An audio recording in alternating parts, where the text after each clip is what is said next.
Hello traders and welcome. This is Mike Hamilton and I just want to talk through with you what I saw on the pound today, which is why I shorted just after the open. Could have got a slightly better price, but nonetheless did get a good run. So this is a 15-minute pound US dollar. So you've seen a little bit of selling up here, a bit of buying, a bit of selling, a bit of buying, etc, etc. So how do you make sense of that? How can you get a grips with some data that's coming out and just get a grip with the overall trend? Well, first thing you could do is just have a look at the daily, and here you've got the daily just coming into the 200 EMA.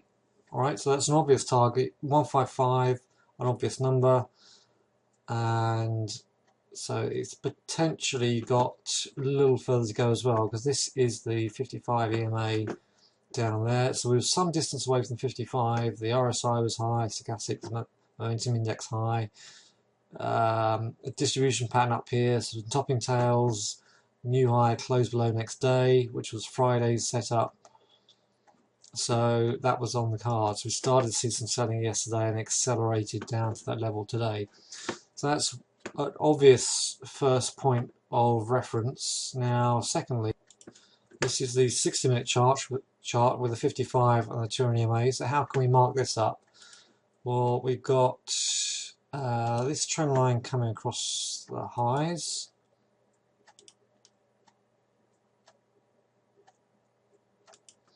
There's no fancy chart pattern here. It just shows that we're potentially running out of steam. We've got three touches of this trend line here, this short trend line, and we're failing. We're coming across. The dips are getting bought. There's still some bulls out there, and of course you've got profit taking after this run, so that's generated a push to the upside.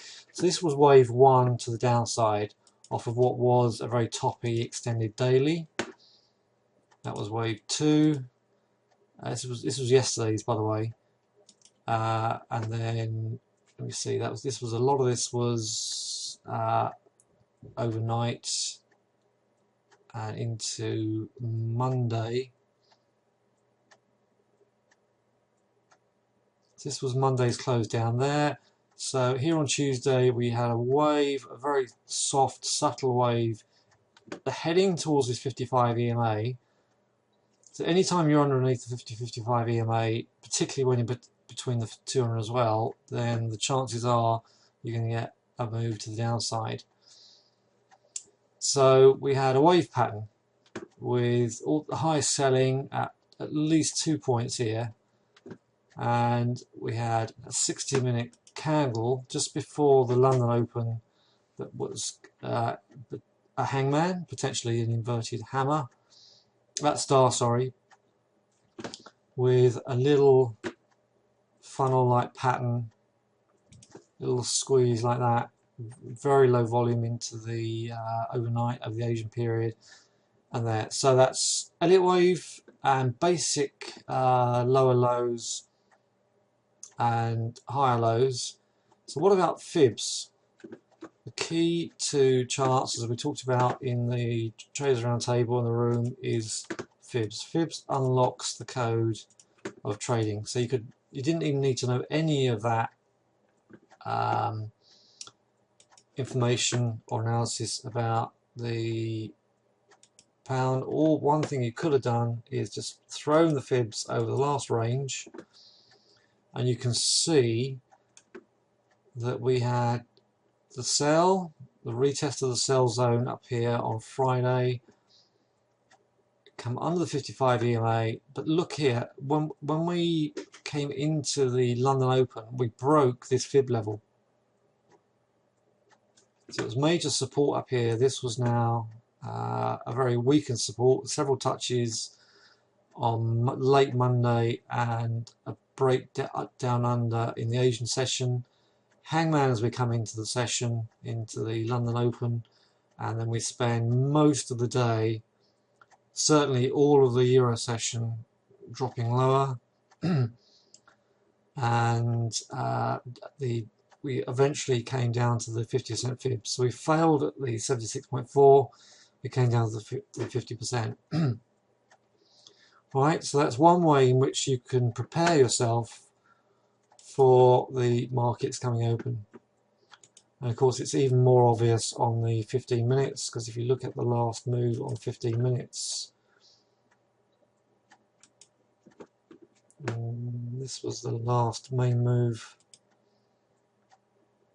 Again, you can see how the first 15-minute bar of the London Open engulfs 45 minutes worth of trading. So a very, very minor pullback to 650, and then we spend the rest of the session dropping. We overshoot the 50%, and then subsequently any highs sell. All right, so that's the story in the pound US dollar on an intraday basis. Even if you're a swing trader or working full time, you can come back to you can use this 60-minute chart with the fibs to pinpoint a potential move using the daily chart and 60-minute chart with fibs on alone. So you don't even have to be at your screen for this if you know what to look for, and if you've got a checklist that allows you to line your charts up like this and to potentially see a move coming and have the power to predict, as I talk about. Right, so let's have a look at this chart on the daily footing, and then we can see where this may or may not go. Right, so you can see the fibs is on the highs of July last year, and the lows of April. Didn't quite get to the 50%, but we'd certainly got to this area from last November, December, where we dropped from. And you can see the descent here. Tomorrow we've got a couple of things happening. We've got the FOMC minutes, which could indicate likelihood of a rate rise. And we've got UK Monetary Policy Committee votes. Now, any slight change in the votes in the morning could have a dramatic effect on this, because it suggests that we're getting a little bit closer to a rate rise. But inflation is extremely low. The chances are we are still a little bit away from a rate rise, so we could just continue here. So the pullback area is 560. Massive resistance from the highs of Feb 26. We're not far off 560 anyway. And then let's see if we can get down to 250. So I'm looking to short this area, that fib level there, and I would look to get the target of that 55 EMA at 190.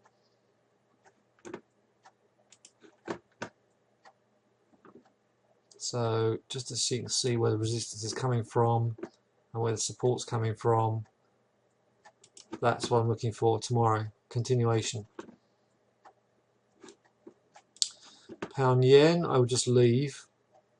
It come down to major level of support. Seeing that bought.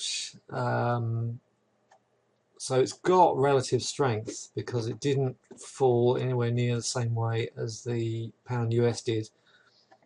So I would just stay away from this for the moment until we find ourselves at the proper level. It's very bullish. This 55 EMA is, had a 55 and 200 EMA cross.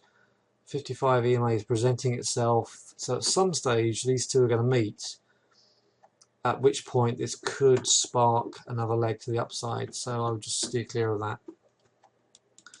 Euro US, this kicked off already by the time I'd opened my screens this morning. So I just concentrated on the pound, but so we're coming into some decent support.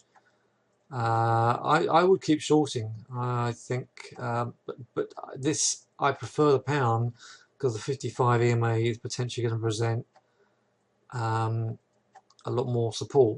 But that chart pattern, coming out of a chart pattern like that, suggests that even a pullback to something like 11220, 11200 maybe is the next level for that to leg down to under here. That's a very powerful chart pattern. Now the DAX has dropped out of this box pattern we have here. Got bought on the 7th. We dropped out here on the 13th and 14th, so middle of last week. Held and moved up from the lower end of the box yesterday, and here we are sitting up here 11,870. So resistance is obviously 12. If you get a pullback to 750, that is potentially a buy for that to leg up to those highs. Okay, it's a nice, we come off a decent fib level, overshot the fib level, but held it and pushed back up. So I will keep buying until that stops working. That's all I got for you. Oil, I would just leave. It's just drifting lower. Let's just look at gold. So gold's had a nice push up into this resistance area, 50%. We're just pulling back down here. Just look out for 1200 to see if that can hold. All right, leave it there and see you at the next update.